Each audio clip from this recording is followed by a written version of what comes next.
Welcome to the Des Moines Storytellers Project, and thank you so much for being here for our last night of live storytelling together. And thank you to Hoyt Sherman Place, who is hosting us tonight. My name is Kim Norvell. I'm the communities editor at the Des Moines Register and the director of content for the Des Moines Storytellers Project. Here at the Storytellers Project, we believe that everyone has a story and can tell that story. It's hard to believe we first said those words in the basement of the old Des Moines Social Club 9 years ago. Since then, we've coached 246 Iowans to tell their stories across 7 full seasons and 43 shows. Thank you. It's a legacy that I and everyone at the Des Moines Register is incredibly proud of. At the Storytellers Project, journalists are paired with everyday Iowans to perfect their true first-person stories to tell live on stage without notes and from their hearts. It's our tellers' bravery and willingness to share their experiences that has made this project so successful, and I am forever grateful to them for sharing them with us. If you've ever been a storyteller, a coach, or worked behind the scenes at the project, please stand up so that we can recognize you.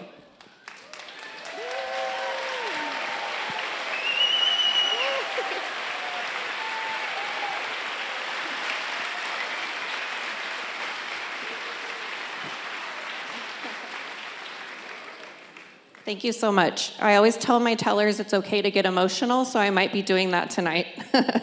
But truly, from the bottom of our hearts, thank you for being brave and vulnerable, but most importantly, for using your voices and sharing your stories so all of us can understand our community and everyone in it a little bit better. Thank you. The Storytellers Project has always believed that journalism and oral storytelling have the same goal: to build empathy and understanding. I believe 100% that our storytellers have done just that. By hearing others' journeys through life, we've walked away knowing a little bit more about ourselves, our friends, our neighbors, our coworkers, and our family. Each and every story has left a mark on my heart, and I hope it has for you too. The project also has built literal communities. One storyteller recently shared with me that an audience member was so moved by his story, she asked him to tell the eulogy at her father's funeral. 2 perfect strangers came together during a time of grief to celebrate each other and their families. While it's hard to say goodbye, let's hold on to the lessons we've all learned here together as one community. So now let's get to the show. Tonight is about live storytelling. Live storytelling is kind of like sitting with a friend or sharing stories at a dinner table. It's not an open mic night or a TED Talk. As you listen, I want you to remember that none of our storytellers are professional. Some of their stories may be polished, others may be casual and conversational, but all of our storytellers have put in a ton of time to be here tonight, so let's give them a round of applause.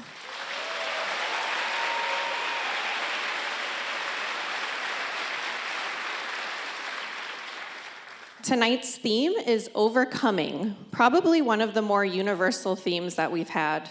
Who here hasn't had to overcome a thought, a feeling, an obstacle to move through their life? But a word on tonight's stories, many deal with tough subjects like addiction, racism, and health. So please take care while you're listening. So our first storyteller tonight is Joseph Johnson, who will share a story about overcoming a different type of addiction. Have you ever failed so greatly, hurt those you loved so deeply, that you felt like everyone in your life would be better off without you in their lives? I have. It's September 4th, 1995. My wife of 15 years and our 4 kids, 2, 6, 8, and 10, had just spent Labor Day weekend in Yankton, South Dakota, and now it's Tuesday morning.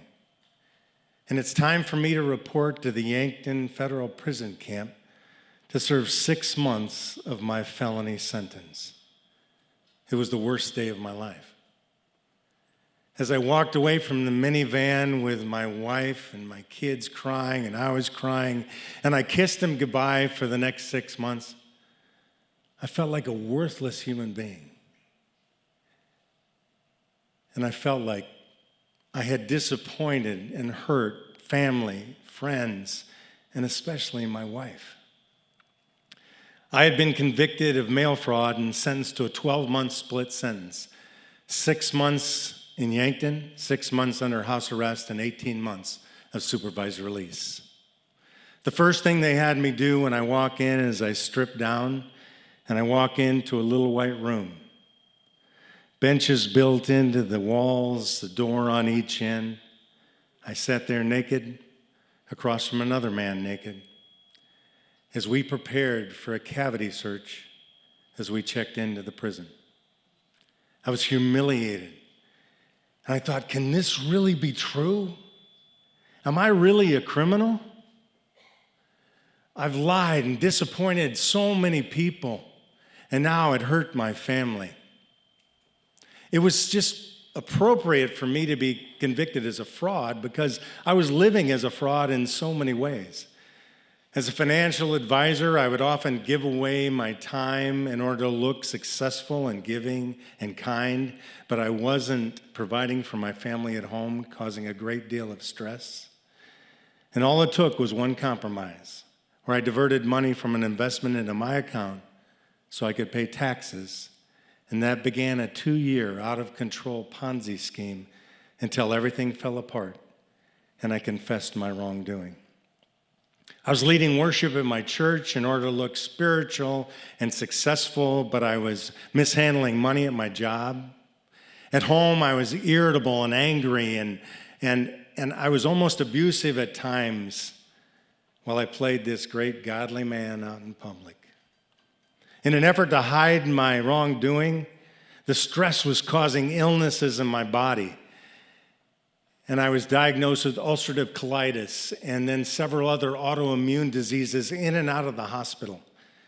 My inauthentic life was literally killing me from the inside out. I was at the very bottom. I felt like everyone in my life would be better off without me in it.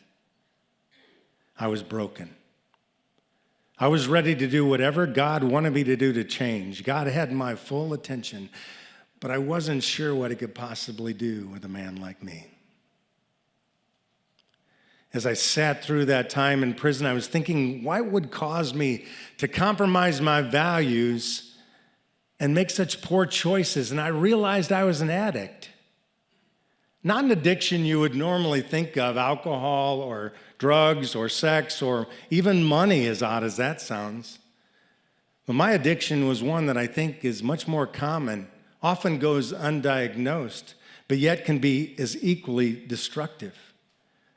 My addiction was pleasing people, and I thought that's what I was supposed to do.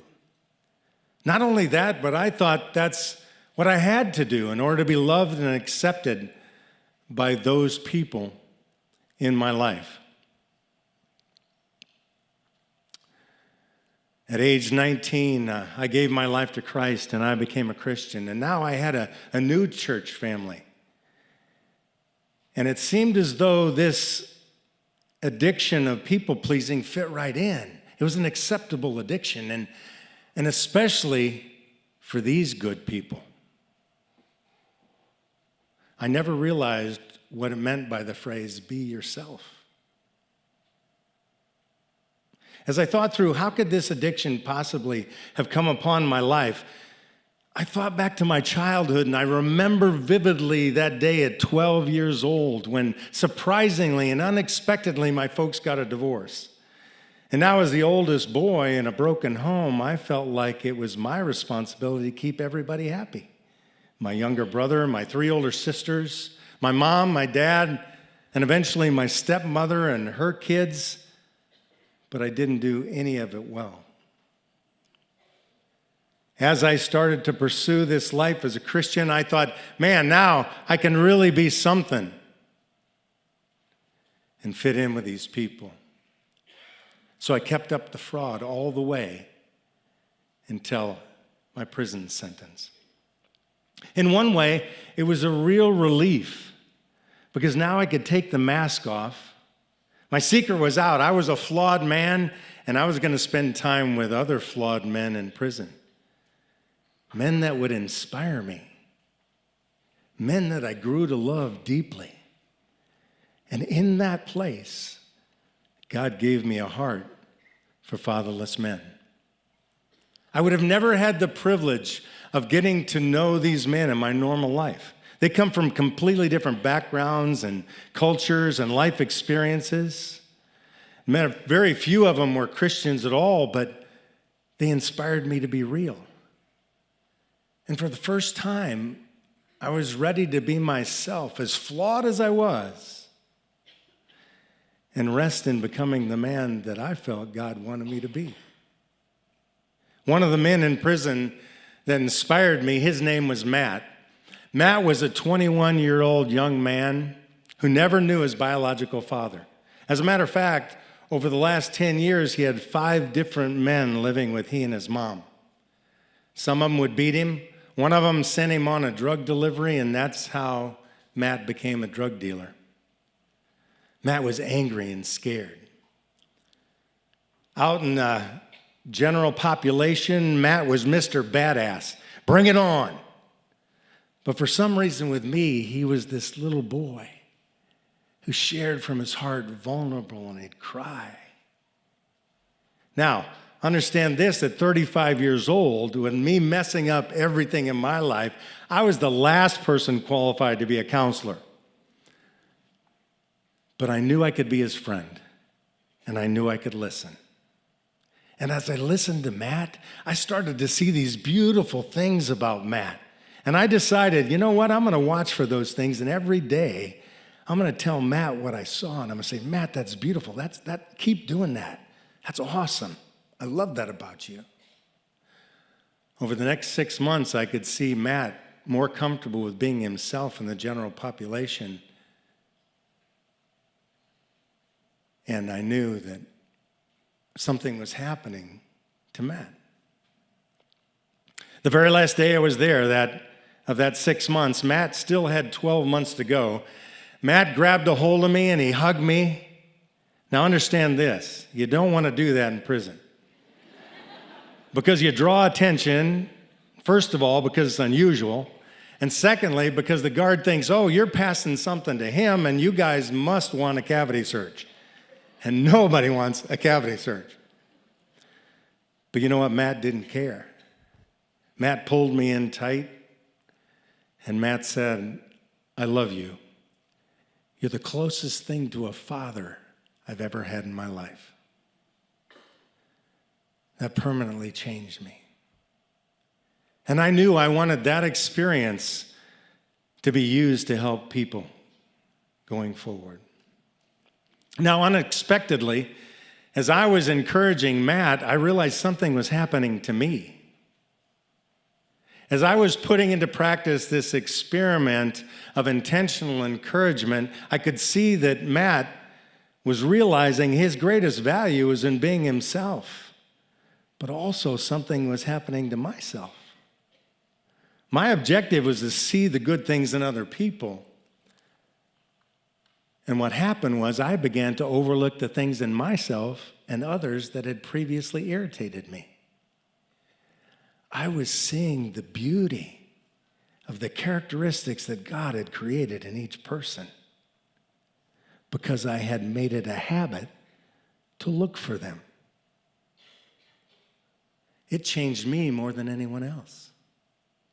If in just 6 months, this habit of intentional encouragement could change me and Matt like that, how could it impact the world if each of us began to practice that?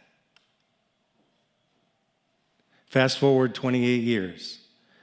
I'm 63 years old. I'm waking up at night thinking, I want to have a lasting impact for the last third of my life.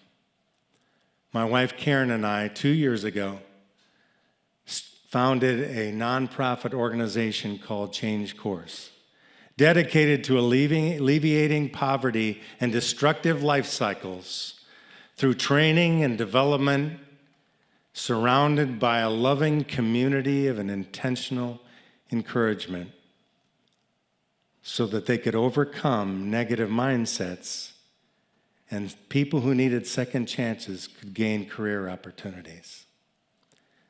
Now I get Matt-type hugs almost every day. I want to challenge you with this. If each of you would put into practice this habit of looking for the beauty that God created in each individual, not only will you begin to overlook those things that used to irritate you, but you will begin to have a tremendous impact in this intentionally negative world. You will realize the power of your words for good, one person at a time. Thank you.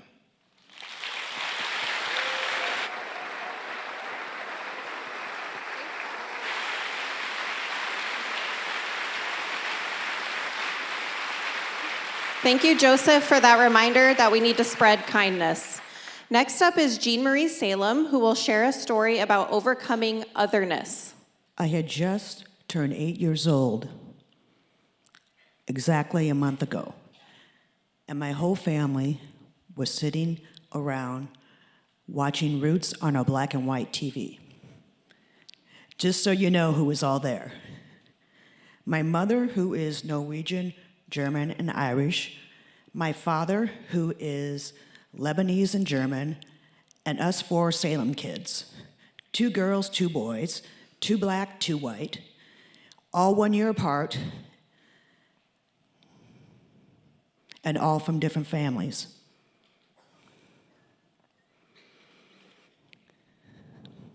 You'd think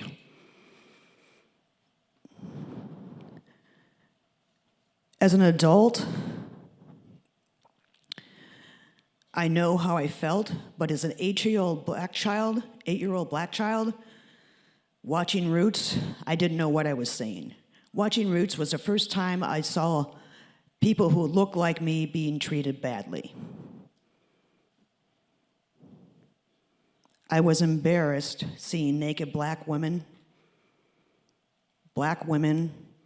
being raped by white men, and white men hanging and whipping black folks. And I wondered, I've never seen white folks being treated this way on TV or in person. I was also embarrassed about the people who looked like me on TV being called, because clearly it was not a good word. And I wondered,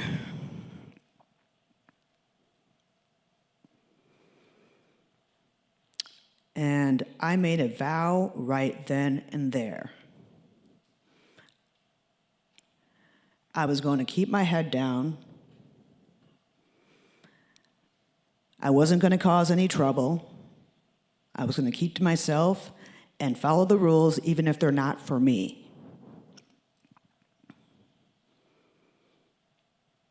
And above all, I will ignore racist comments because they're not talking about me, they're talking about me. At that time, all 4 of us Salem children went to St. Columbkille's Catholic School in Dubuque, Iowa. I was walking home from school one day, and a classmate yelled at me, "Hey, go get me a drink of water." I chased them all the way home, got home, complained to my Grandma Hazel and our cleaning lady, Mrs. Boat, but I didn't get much empathy. But then I thought, okay, so my parents watched Roots, and they saw the horrible way that black people were treated. They would understand, but they did nothing, and I was left to figure it out myself. My parents grew up in the 40s and 50s during segregation when the word nigger was used at the vernacular. Sometimes we'd go to South Dakota, where both of my parents are from, and we would see my mother's Uncle Perry. Now, Uncle Perry was wealthy, and he was an elder, and he did whatever he wanted. I was always anxious to see him because ultimately he would make a racist comment and be drunk, and I was expected to ignore said comment and act like he didn't insult, anger, hurt, and embarrass me for something I couldn't control or wanted. You see, when your whole family laughs at something you can't control, it makes you not want that something. In those days, I lacked a lot of self-love and coveted self-loathing. One time in the 80s, I went to school with my cousin John Olson in Sioux Falls, South Dakota. We were walking through the halls, this is in the 80s, and somebody yelled, "Hey, Whoopi." And then all of a sudden I was walking through the halls and everybody's like, "What's up, Whoop?" And yo, yo, yo, whoop, whoop, whoop. I didn't say anything, but I was furious. Not because they called me Whoopi Goldberg, is that they equated me with a famous black woman I look nothing like based on melanin and sex.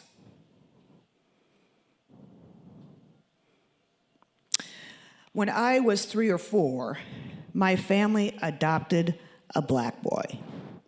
I remember we went to go get him in Joliet, Illinois. And he was in a foster home with like 10 or 12 kids or something.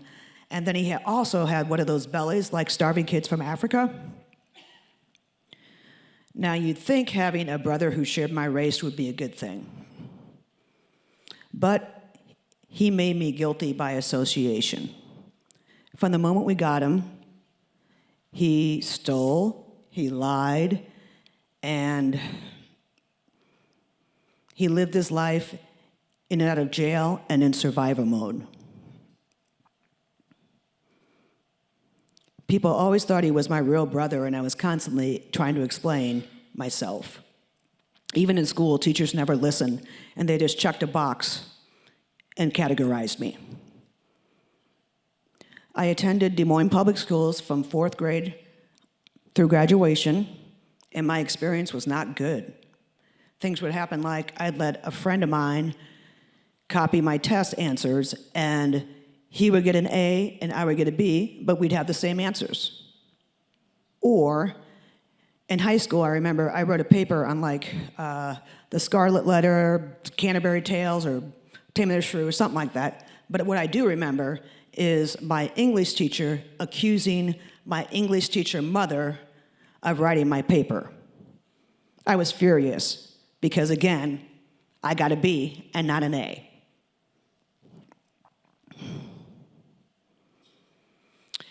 But my perspective changed in college and progressed in graduate school. I attended Simpson College for my undergrad, and I agree with George Washington Carver. At Simpson, I discovered I was a human being. It was pretty awesome. I did an internship at the Indianola Record Herald for Gannett Corporation my sophomore year, and my senior year, I was like, hey, I want to study with African art and black artists, and they accommodated me. And I had 2 internships in New York City. And 5 years later, I went to graduate school at University of Wisconsin-Madison, and that was awesome because for the second time in my life, I got to experience some self-emulation. My whole graduate committee consisted of 2 Jewish people, 1 black person, and 1 Native American person. And then I also had this radical Latina art professor, and that class was great because it was all women of color except for 1 black guy and 1 white woman. And for once, I wasn't the minority. It's pretty sweet. And see here. After graduate school,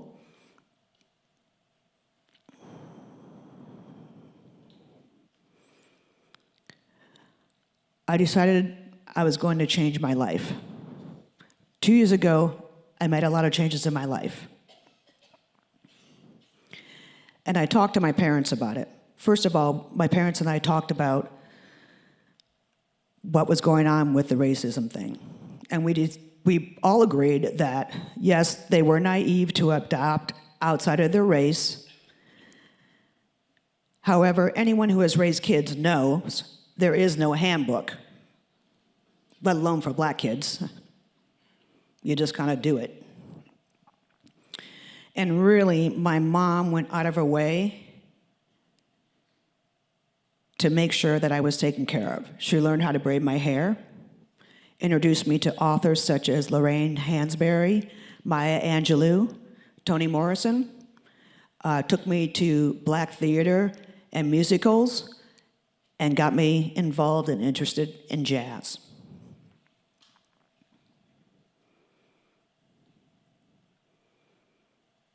As I said, 2 years ago, I started looking inward to see who I was and what I wanted to do, without somebody telling me what to think. I got out of an abusive marriage. I decided not to go back to corporate America, and decided to concentrate on my music and art. Oh yeah, and I found my birth family. For those of you who are adopted, you might want to find your birth family, or have even considered it. But as a person adopted outside of their race and handed off to somebody else, that completes the circle for me.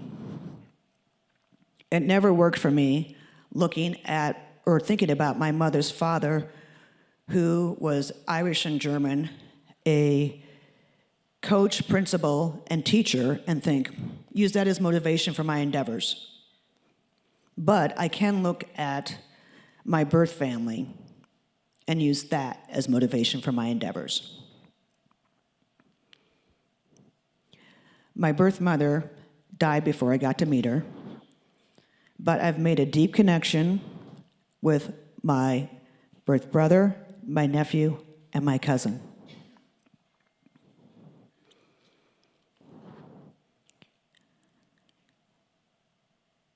And through them, I know myself.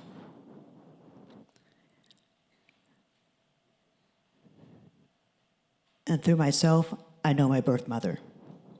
Thank you.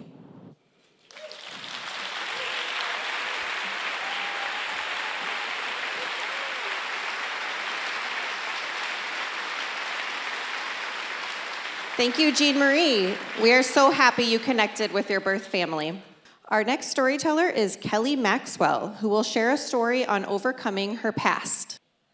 The rain was pounding against my parents' basement windows as I sat at my family's old kitchen table, one I had eaten so many family dinners on as a small child. But today, instead of my mother's really famous food, the table held my laptop. And on the screen staring back at me was my therapist. She says, "Kelly, do you remember the first time you had to help your mother when your father was drinking? What did you have to do, and how old were you?" These are really simple questions, and I have answered them numerous times over the years. I have processed this. But for some reason, sitting there at this kitchen table, one that had witnessed so many of these events, my therapist's questions they just hit me in the face like the rain that was hitting the windows. And I started sobbing.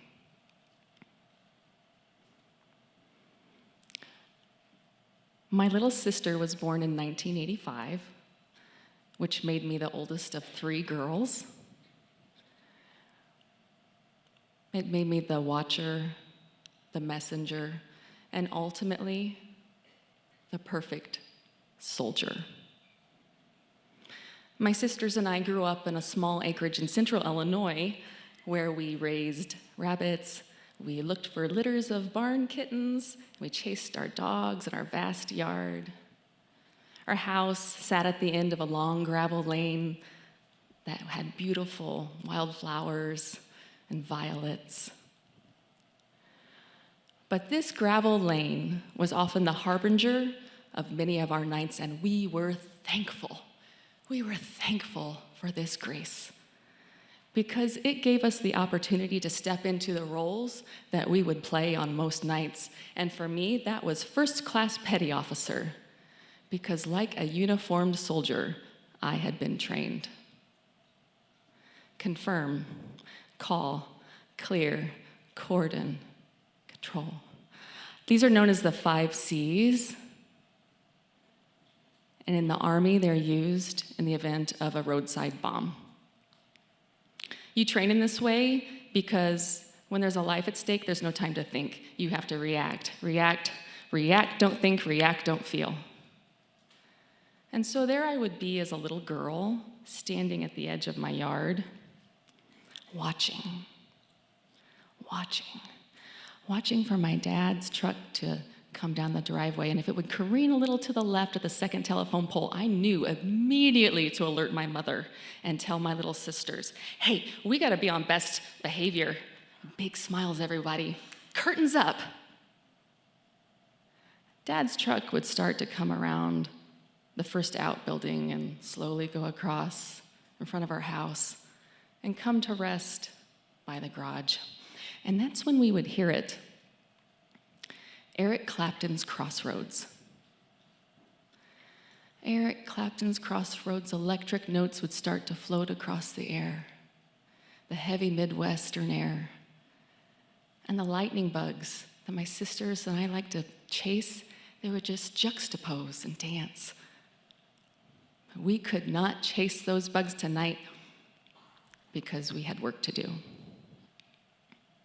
Control is one of the 5 C's, and I have often not had that in my life as much as I'd like to. And this was the case for me in 2009 when I found myself pregnant and in a courtroom. Actually, I was on the stand. And sitting across the courtroom from me was my first husband, who had been arrested for possession of a controlled substance. The judge looked down at me. The judge looked down at me. The judge looked down at me in my very heavily pregnant belly, and he said, "Can you confirm that this is a one-time occurrence?" Funny. "Can you testify that your husband will attend all the court-ordered mandatory treatment?" I did what was required of me. The 5 C's. I had never felt so small yet so big, but I did what I had to do. We take Dad's work boots off with big smiles. We are very careful not to be too loud or too quiet. We are just right. But as with any show, any theater, something in life, something will go wrong. And that's when it happens. The accusations just start to fly across the table, and I watch them go, and I try to catch them, but I'm unsuccessful, and they land on my mother's tender heart. And so I do what I have to do, and I fire off a shot of my own and say, "That's not true, Dad. I was here with Mom all day long. I was here, right here with her." And my mother says, "Kelly, take your sisters outside. Can you please take your sisters outside?" And so I do, and I take their hands, and we go outside, and I go to one of our many outbuildings, and that's when we play house, and I'm their mom. And you know what happens when I'm their mom? My sisters are safe. My sisters are safe when I'm their mom. And so then I'll teach them the ABCs. And sometimes I will be a librarian and we will check out a book. And sometimes it goes deep into the night. And I have to take them into the house through the backyard and tuck them into bed. But once in a while, Mom will ring the lonely dinner bell and let me know I can bring them in, that it's safe. I celebrated my 5th wedding anniversary to my second husband with discussion of a divorce. So that was fun. Standing in our kitchen, ironically, the same room he proposed to me in. I was putting dishes away, and he was standing there crying. He told me that he would never be forgiven. He said his family would hate him. His family would hate him, that he would never be forgiven for the things he'd done. And I said, oh, yes, you will. He said, I'll be the most hated. I said, no, you won't. You'll be the most loved. Don't worry, I'll take care of the divorce. And I did. I walked to our bedroom. I looked at his laundry. I folded it, hung it up, and I packed a moving box for myself. Dad must have had a really bad day because Eric Clapton's slow hand is wailing so loud across the yard tonight, and my sisters and I are in our rooms already having eaten dinner. Mom has the kitchen cleaned up, and she's awaiting Dad's arrival from the back door, and that's when we hear it, the slap of the screen door and the stomp of his boots, and he comes walking through the kitchen straight through to the living room, and that's when his adept fingers turn that stereo up as loud as it can go, and Crossroads is just screaming into our living room, and I stand there in my bedroom looking at him, and I see the crinkling of his Miller Lite can, and my stomach churns as he goes straight into the kitchen, and that's when it happens. Words fly like kites on wind like rage, and my mother sobs, and I look across at my sisters, and they have wordless faces asking me what to do. My mother sobs, my dad screams, my stomach churns, and I have failed. I have failed my mother because I did not have a plan. I did not see this happen. I didn't see it coming, and what does that mean? That means I am bad. That means I'm a bad girl and I have failed my mother. And when you don't have a plan and you have failed your mother, the rest of your life you plan. The rest of your life you plan. And in 2006, I looked in my cupboard and I had no food, maybe 2 weeks worth of food, possibly a week. And I made it a game for the children, a game so they didn't laugh. And I went to my jewelry box. I looked at what I had. I slipped my wedding ring off and I said, how much will you give me for this? I have lived my life like this. I live my life surviving for other people. I overwork, I overachieve, I love fiercely, I can't say no. Boundaries, never heard of her. React, don't think, react, don't feel, react, don't think, react, don't feel, and after a while you think, can I feel anything at all? So I told my therapist about this as I sat at that table, looking at that table, thinking, does it remember any of this? And my therapist said, Kelly, how do you feel? And I don't know how I feel. And I looked down at my body, and you know what I saw? I saw the uniform. I saw it. And on it I saw the scars, I saw the divorces, I saw the failure, I saw the black eyes, I saw the assaults, I saw terrible things. I saw some victories, but instead of this woman wearing it, I saw a little girl.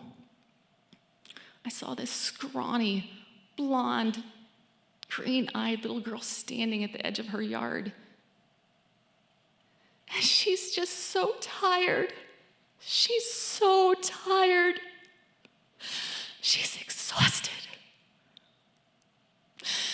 And I told my therapist this, and she said, well, Kelly, what would you say? If you could say anything to this little girl, what would you say? And I said, I'm sorry. I'm so sorry. I'm so sorry I didn't know.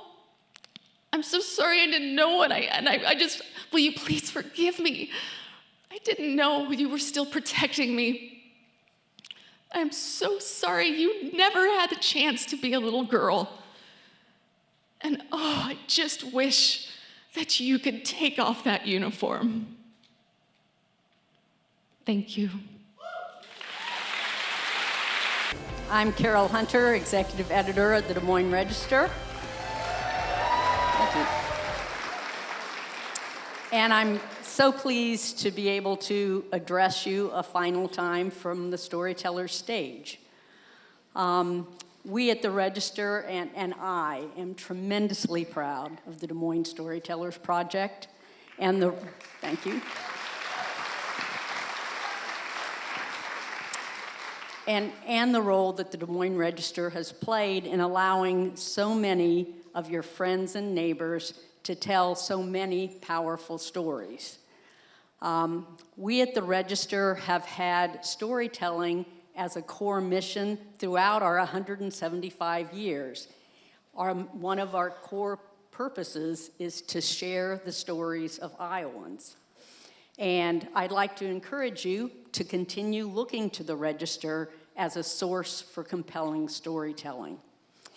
Just in the past week, you would have read a story from the Reader's Watchdog, Lee Rude, about the horrific domestic violence abuse that was suffered by a Kyoto woman, literally rape and torture at the hands of her husband, and until she was able to call police and escape.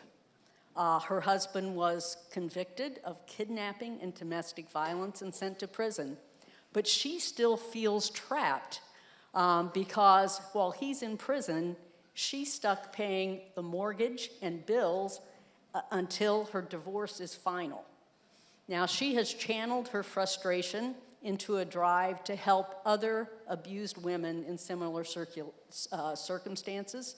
She started a change.org position seeking to amend Iowa law to help domestic violence victims be able to get divorces faster.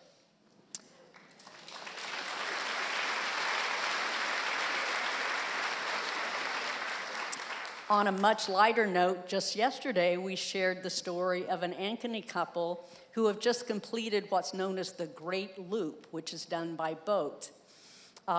They were both widows, and they decided that together they would do those bucket list trips that they had planned to do and dreamed of doing with their late spouses. So they started in 2022 through the Great Lakes, down the Mississippi, into the Gulf of Mexico, up the eastern seaboard, and finally back 6,600 miles by water later to the Great Lakes where they started. And along the way, what they showed is something that has been shared many times from the storyteller's stage, and that is no matter what has happened in life, often wonderful things lie right around the corner. And finally, in just a couple of weeks, we have another truly uplifting story. Really astute readers of the Des Moines Register may have noticed a missing byline this summer, and that was of Courtney Crowder, our Iowa columnist. Well, there was a very good reason why she was absent, and in a couple of weeks, you'll get to read her essay about her long and often disparaging journey to motherhood and the birth of her son, Clark, in May.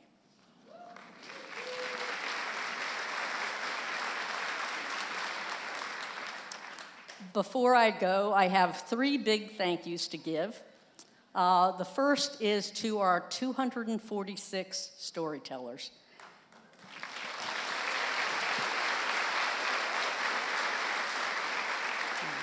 I mean, it takes a lot of courage to get up here on stage without notes and bare your soul with a personal story, whether it's humorous or wrenching.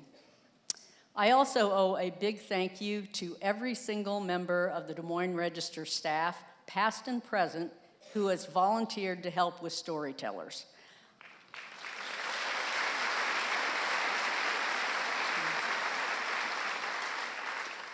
That includes every coach and also the coach of the coaches, which our director of content, Courtney Crowder, did that superbly for many years, and superbly for many years since has been Kim Norvell.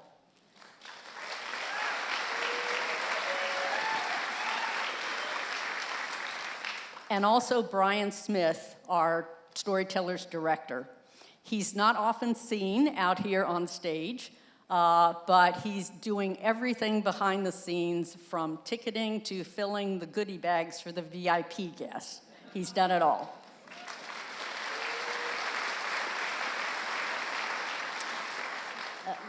Daily journalism, with its unrelenting deadlines, can be a grind. But these staffers carved out the time to do this because they were so committed and passionate about the Des Moines Storytellers Project. And finally, I owe a big thank you to you, the Storytellers audience. Our storytellers aren't professionals. They are friends and neighbors. And sometimes they've gotten lost in their place and had to take a few minutes to collect their thoughts. Some of these stories have been painful and tears have flowed, and a few really struggled to be able to finish their stories. But every time you had their backs. You could almost just physically feel the warmth and support that has flowed from the audience up to this stage to lift up our storytellers. At times it feels today like this is a world of division and coarseness, but the Storytellers Project has been a place of mutual empathy and support. You made that happen. Thank you so much.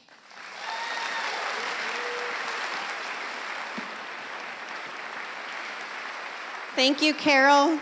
And of course, a special hat tip to you for giving us the time and space to work on this project. I also wanted to take a moment to thank you, our audience, for incredible support over the years. Your coming back time and time again not only allowed us to share so many Iowan stories, but to take this huge leap of faith and come to Hoyt Sherman Place 5 years ago. We always tell our tellers during rehearsal that this is the most supportive audience they'll ever meet on a stage, and we truly mean it. One storyteller recently shared this with Courtney Crowder, one of our founders, quote, "I couldn't see the audience for the lights, but I could feel them with me. Their energy, their engagement, the fact that they were rooting for me.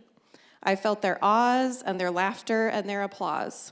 It's strange to say that sharing such a vulnerable and personal story felt so safe and held, but it did," end quote.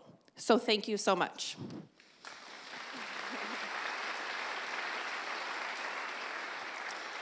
Our next storyteller is Todd Shayler, who will tell us a story about overcoming illness.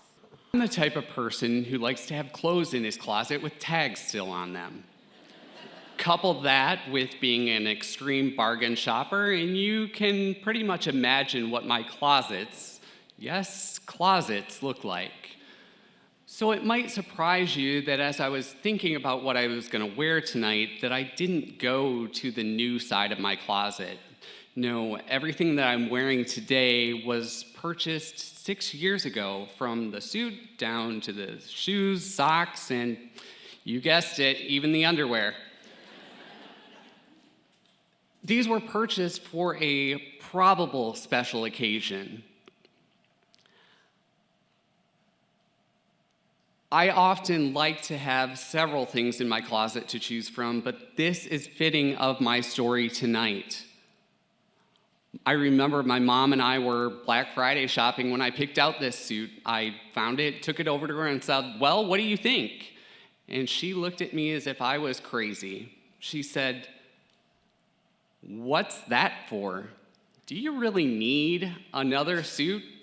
Now, my mom's always been one who's been critical of the number of clothes I have, probably because of the number of garbage bags full of laundry I used to bring home for her to wash as a college student. Okay. But I said matter-of-factly to her, "Yeah, I do. It's for my funeral." And that's what makes this an appropriate outfit for tonight's story. My story begins when I was 14 years old and I was diagnosed with diabetes. You see, this was in the early 90s, and diabetes wasn't as widely known or as talked about as it is today. But luckily, or unluckily, depending upon how you look at it, my family was well versed with this disease already. You see, my brother was diagnosed 6 years earlier, so we were aware of the constant need for finger pokes to test blood glucose levels, the controlled diet to watch the carbohydrates you're taking in, the increased need for exercise, and most awfully, those nasty, painful insulin injections. Over the years, this was a disease that seemed to plague the male members of my family, including my father, and more recently, my mom has been diagnosed too. But my diabetes was always difficult to control. My blood sugar was always high, and I fought the technologies at the time that could help bring it under better control. At the time, all of the insulin pumps had this tubing that could fall outside of your clothes, and people could see that you were somehow different, other, had something wrong with you. And I already had enough tormentors in school teasing me about my sexuality that I didn't need another bullet for them to put in their guns. So I continued to go without it. In my early 30s, though, my priorities shifted, and I decided that I was starting to have some effects of diabetes being uncontrolled. And I asked my doctor to put me on an insulin pump. And I specifically asked for the Omnipod, not a sponsor, because it was the newest cordless technology. I could wear it and nobody would know that I had it on. And as soon as I got it, my blood sugar levels got under tighter control. But diabetes can be a deadly disease, and it had already started having its effects on me. I was 36 when I went to a routine doctor's appointment with my nephrologist, and he announced to me that my kidneys were only functioning at 50%. I had chronic kidney disease. I remember him telling me the news and tears welling in my eyes, but it wasn't until my 45-minute drive home when those tears started to roll down my cheeks, and I asked myself, what have you done with your life? Why didn't you take your diabetes more seriously when you were first diagnosed? Who's gonna care if you're not here anymore? You haven't been successful at sustaining your relationship. You don't have any kids. What's your legacy?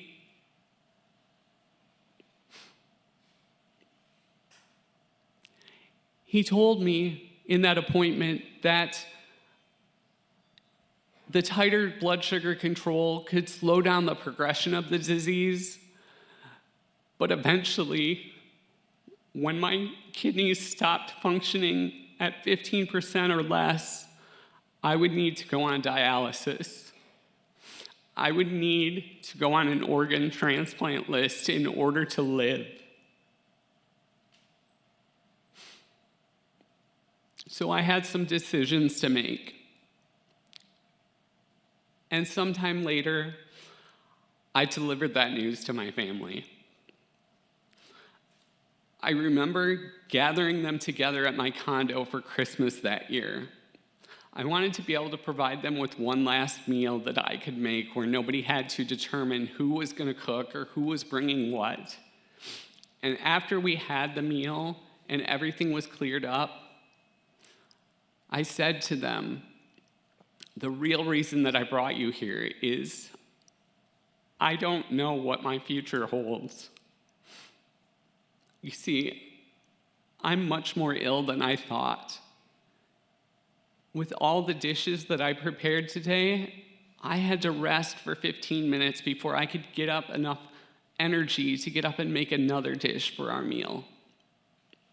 I wanted to bring you all here and give you this one last meal because I've made a decision. I've decided that I'm not going to do dialysis. I've decided that I'm going to let God determine my fate. I'll go on a transplant list, but I will not accept an organ from a living donor. That's too much of a gift to ask anyone to give, and I couldn't live with myself. And so my mom started taking me to doctor's appointments. She took me to all of the presentations about what it meant to go on dialysis, what it meant to have outcome statistics from transplant. And at one point, my self-pity turned from self-pity to anger. And I remember being at a presentation with her about hemodialysis at the University of Michigan, where they were passing around the filters that the blood goes through to cleanse the toxins out of it. And my mom went to hand it to me. And I stared her in her face and I said, I don't want to see it. I don't want to touch it. I don't want to be doing any of this. In January of that year, my mom took me back to U of M so that they could insert a catheter port into my abdomen. I had no choice but to go on dialysis because when I made that proclamation at Christmas, my mom wailed, "No, Todd, you'll never make it." And that stuck with me. I can still feel her emotion to this day, so I gave her 1 year. I'll do dialysis for a year. If at the end of that year, transplant doesn't happen, I'm out. I don't want to live the rest of my life stuck to a machine. I don't want to be told what I can and can't eat and have to measure the amount of liquid I can take in. On February 14th, 2018, my catheter port was healed enough and I began peritoneal dialysis. That's right. Happy Singles Awareness Day to me. And I thought, and you're gonna be single too. Who's gonna wanna date you now that you have a tube protruding from your abdomen?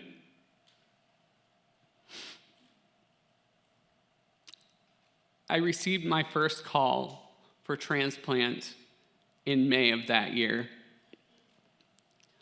I remember seeing the Gift of Life Michigan's phone number come up on my caller ID, and my heart sank. I quickly answered the phone. "Hello?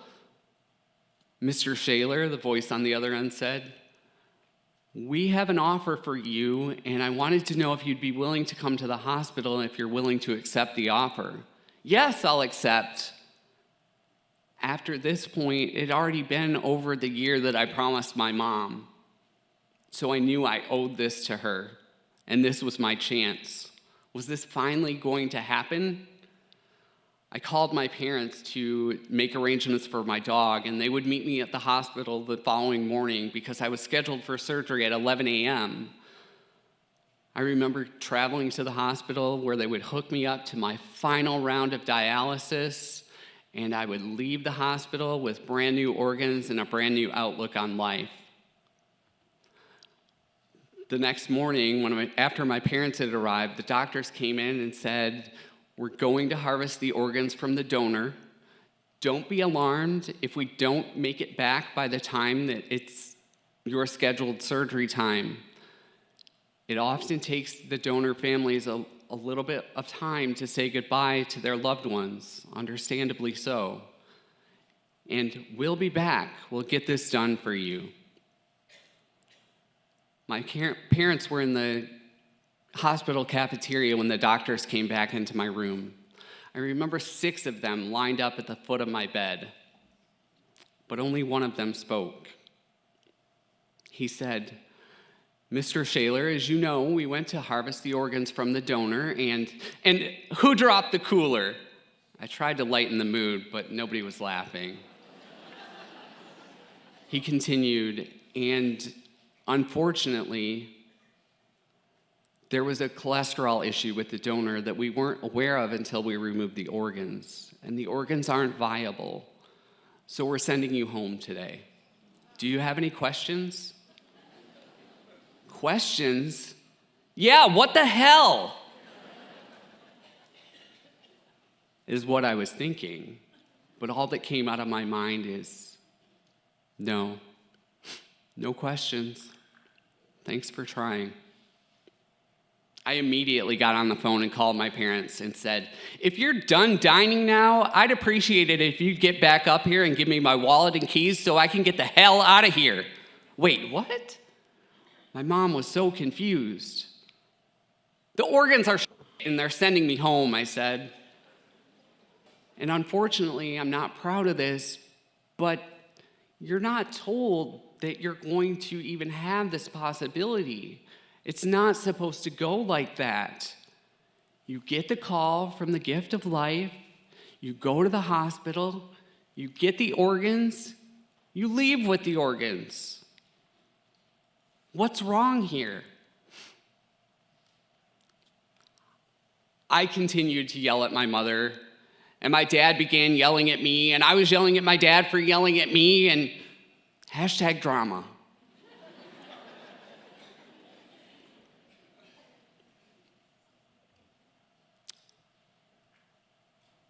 About a month later, I got a second call from the gift of life. They said, Mr. Shayler, we have a backup offer for you. You are second in line to a multiple organ recipient. If they reject the organs for any reason, you're up. Stay by the phone, we'll give you a call. Now, I should tell you at this point, my doctors and I had discussed that it didn't really make sense for me to just be seeking a kidney. I would still have the diabetes that killed my native kidneys to begin with. So I was now seeking a kidney and a pancreas. All through that day and all through that night, I waited by the phone for a phone call that never came. So the following morning, I called the Gift of Life Michigan. Already knowing the answer to my questions, I said, what happened with the other multiple organ recipient? Did they take the organs? And I didn't give them time to answer. I said, do you know the emotional toll that you put me through by not communicating with me yesterday as you said you would? I didn't know whether I should eat, whether I should drink, whether I should take my medicine, whether I should get on dialysis, and if I did, how long I'd have to disconnect before I had to get to the hospital. I didn't know whether to go to sleep at night for fear that I'd miss your phone call and miss my opportunity at a transplant.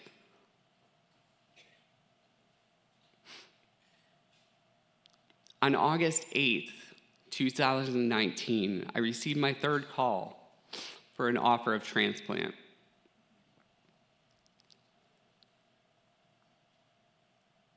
I remember getting real with the lady on the other end of the phone.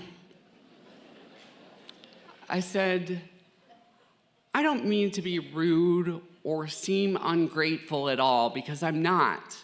But you see, I've been here twice before. How likely is this transplant to come to fruition for me? And the lady said, Mr. Shayler, this is a very good match. Our only concern is because this is a small child, we're concerned with the size of the pancreas being able to keep up with the size of your body. We're doing some final testing, and we'll give you a call when it's time to come to the hospital. I hung up the phone. A small child?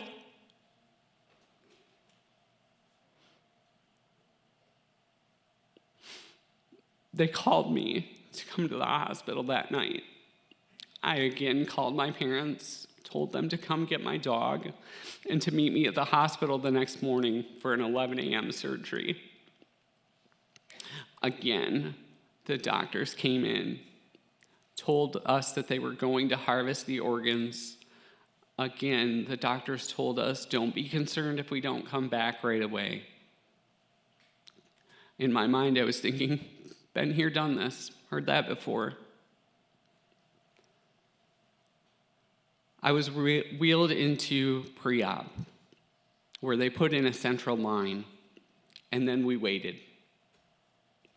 The anesthesia team came in and spoke with us eventually. We waited some more. My doctor came in and said, the transplant team's still not back. It's taking the family a little longer to say goodbye to their loved one this time. But when they do come back,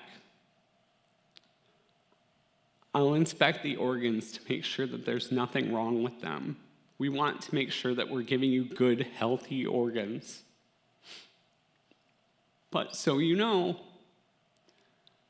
we've sent people home at this point before too. We don't want to give you organs that will be unsuccessful for you. Noon came, 1 o'clock. Finally, at 1:20, I was wheeled into the operating room. And as the nurses were helping me slide from the gurney over to the cold metal operating table, from over in the corner, I saw Dr. Woodside holding something in the air. He said, "Hey, Todd, you want to see your pancreas?"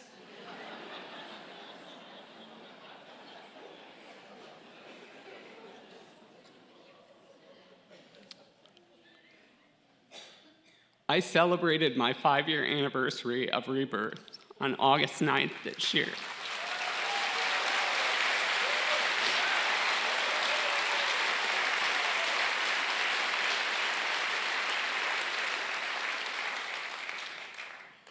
And while this has been a roller coaster of emotion for me and my family, I couldn't be more grateful for the kindness bestowed upon me by the donor, who I will never know, and a family who I will likely never meet. And if I've learned anything from all of this, is that kindness is the answer to all of our issues in the world.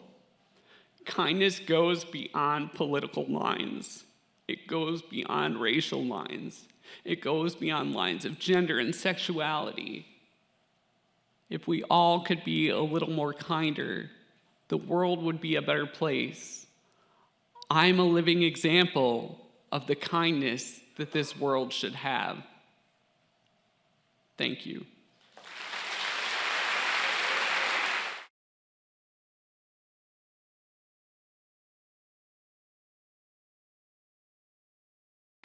When I was just over a year old, my parents and I immigrated from India to the Midwest. They, like so many before them, arrived in search of the American dream, and baked into their dream were high hopes for my future. From them, I inherited a pretty intense mantra for success. It goes something like this: the world is a strange and terrifying place. The only way to succeed is through consistent sacrifice and hard work. No cheat days, no excuses. Turns out my parents were the original Peloton instructors. So I made sure that I had the perfect report card and resume and career. To me, there was something honestly a little comforting about the promise of the American dream. It was like this formula where if I just put in the hard work, I'd reap the rewards. I worshiped at the altar of preparation and foresight and getting it right, which served me well for a really long time, both in school and as a lawyer at some of the world's most prestigious law firms. These were settings where outcomes are everything. Was I a little uptight? Yes. But trust me, you wanted me on your team. I tracked deadlines, I picked up slack, and I always brought snacks for everyone. When I learned that I was pregnant for the first time, the first thing that I did was to create a project plan. It was complete with charts and timelines and an intricate color coding scheme.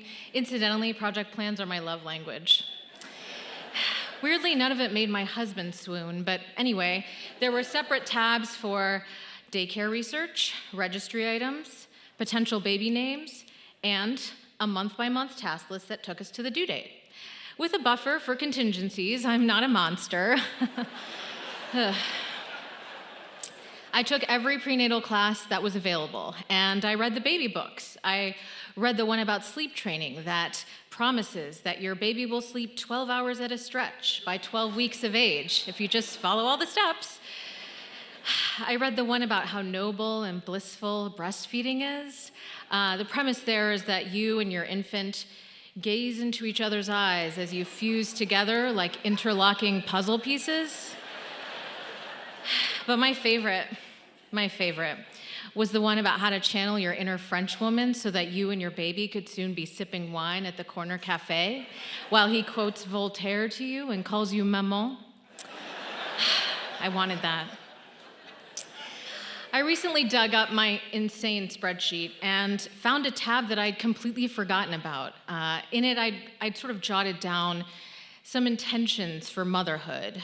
I wrote in there things like slow, chill, follow kids' lead, don't sweat dirt, comma, school stuff, comma, etc. Adult friendships, not mommy groups. I'll stop there. Unfortunately, there is more where that came from. But the point here is that I'd not only planned ahead on the skills and supplies I'd need, I'd planned ahead on parenting vibes. Needless to say, I felt super ready by the time June 7th, 2019 rolled around, the day my son Kieran was born. He arrived via emergency C-section, which was not part of the plan. Neither was his inability to latch, his GI struggles, and the resulting sleep challenges. I returned to those books that I'd so meticulously annotated, only to confirm that there wasn't a section on what to do if your newborn didn't get with the program. Right around the time Kieran hit 9 months, we found ourselves in a pandemic lockdown. Remember that?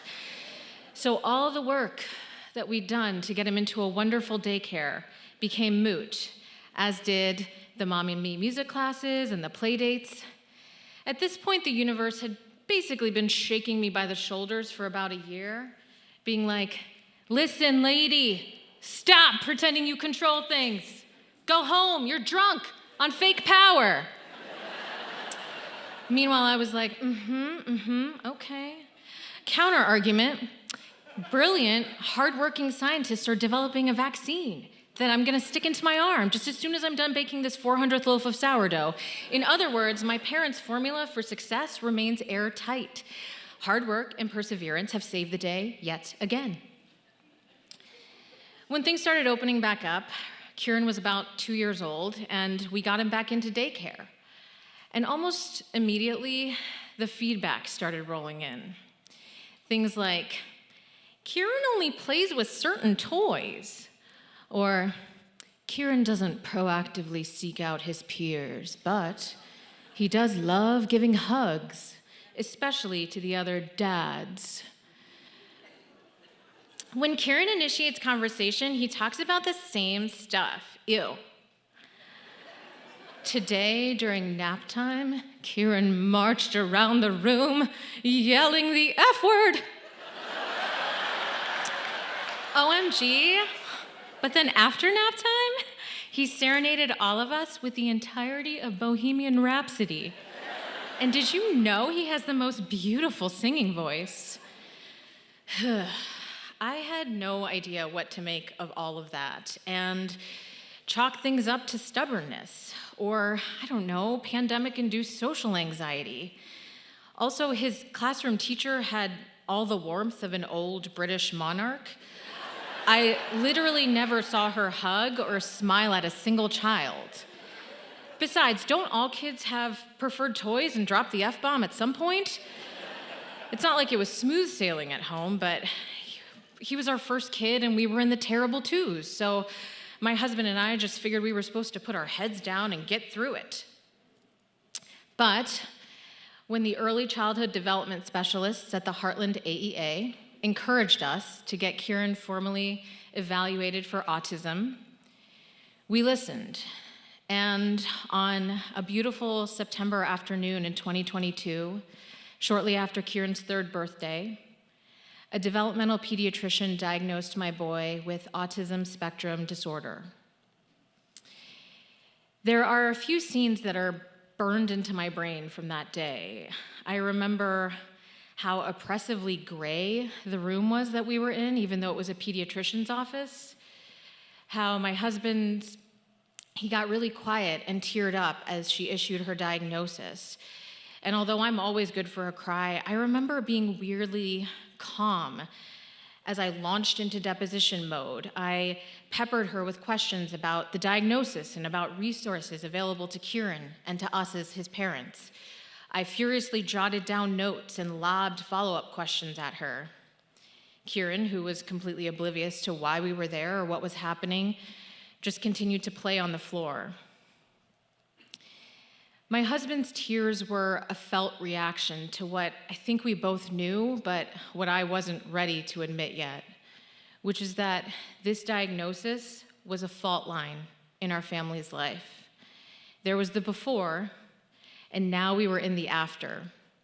The parenting playbook that we'd inherited with all of its timelines and milestones was out the window. Our path was going to look unimaginably different. In the days and weeks that followed, I entered a fugue state of research and investigation. I'm a lawyer, as we've established, and I yearned for precedents, for templates, a project plan with a proven success rate that I could follow to a T. I also wanted answers. Like, how did this diagnosis come to be? Was it genetic, environmental, both-ish? Instead of sleeping at night, I replayed Kieran's traumatic childbirth and every single thing I'd consumed during my pregnancy. I started having flashbacks to random scenes from my childhood as I tried to unearth clues about my own earliest behaviors and tendencies. I would creepily watch my husband from across the room, just desperate for any source code. I envisioned a future for Kieran that was filled with hardship and misunderstanding, and thought if I could just get him everything he needs and do everything right, that I could ensure his safety and well-being in a world that wasn't made with him in mind. But whenever I sought out answers or clarity, I was met with a common refrain that I'm sure many of you have heard, which is, when you've met one person with autism, you've met one person with autism. For the record, not what a type A lawyer ever wants to hear. Through the process of getting Kieran the resources he needed, I learned so much from his speech and behavioral therapists, from his teachers, and from other moms in my boat. I learned that Kieran's amazing ability to know entire songs after hearing them just once, while not being able to piece together the basic building blocks of sentences, was symptomatic of something called delayed echolalia, and that this was quite common among kids with autism. I learned that kids with autism tend to process visual cues more easily than verbal demands, and so our home decor scheme has gone from mid-century modern to visual schedule chic. I learned that self-stimulating behavior, colloquially known as stimming, can look so many different ways, like clicking a pen or tapping your leg, flapping your arms, or in the case of my son, staring at a spinning ceiling fan. And I learned that stimming helps folks manage overwhelming situations like sensory overload. But I think the most profound thing that I learned was that, contrary to every message I'd internalized as a kid, all behavior is neutral. It's not good or bad, it's just communication. I learned that it was my job as Kieran's mom to get to the why behind his behavior, whether it was him trying to get my attention or a tangible object, or simply trying to avoid an uncomfortable feeling. This forced me to get out of my head and into the present. I got more curious and observant and less presumptuous in my interactions with him. It also got me to view my own behavior and that of folks around me with a bit more empathy and compassion.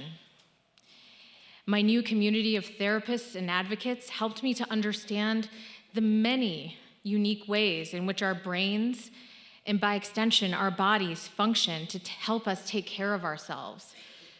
We don't all come at the world around us in the same way.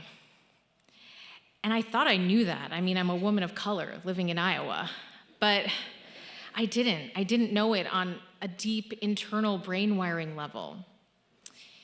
Thanks to Kieran's diagnosis, and with the help of a skilled mental health professional, I have been exploring my own neurodivergence and how, for example, my anxiety disorder affects the way that I operate.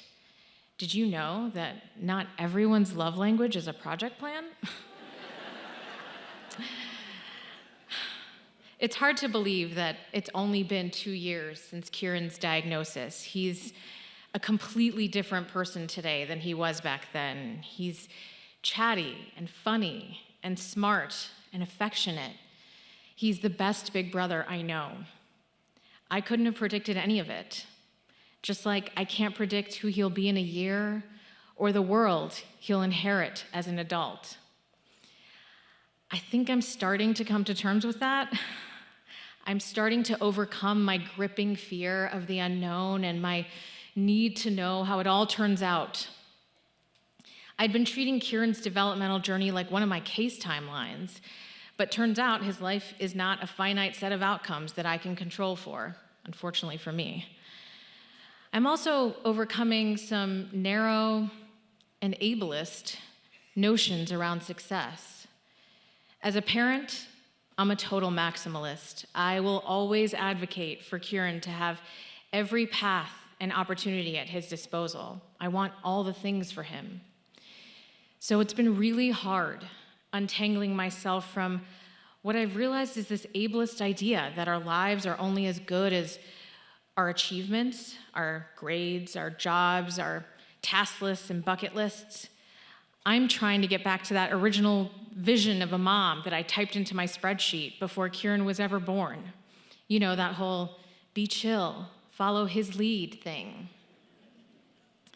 Kieran is still an amazing singer, and sometimes I dream about watching him perform in various choirs like I did as a kid.